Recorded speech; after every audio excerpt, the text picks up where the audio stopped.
Londres a-t-elle baissé les bras face à l'islam radical? C'est la grande enquête de la rédaction d'Europe 1 ce vendredi. Dans certains quartiers de la capitale britannique, on vit à l'heure de la charia. Le Times en a fait sa une il y a moins d'un mois, signe que le sujet est pris très au sérieux. Selon nos confrères, il existe 82 tribunaux de la charia, une justice rendue par les islamistes en dehors de tout cadre légal. Ces décisions régissent la vie des familles musulmanes, justice parallèle à laquelle de plus en plus de croyants font appel. Enquête de Caroline Baudry, envoyée spéciale d'Europe 1 à Londres. Islamic Sharia Council, peut-on lire en grandes lettres sur un bâtiment de Londres. Entre ses murs, des hommes concluent des mariages et règlent les divorces religieux. Pour un homme, il suffit de prononcer 3 fois le mot divorce. Pour une femme, c'est le parcours du combattant. Shaista Gohir est députée, fondatrice du réseau des femmes musulmanes.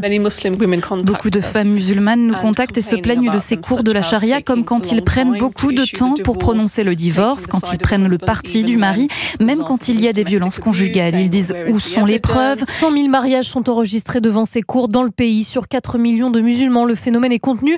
Mais Stephen Evans dénonce le glissement au grand jour vers une justice parallèle. Il dirige la National Secular Society qui milite pour une société laïque.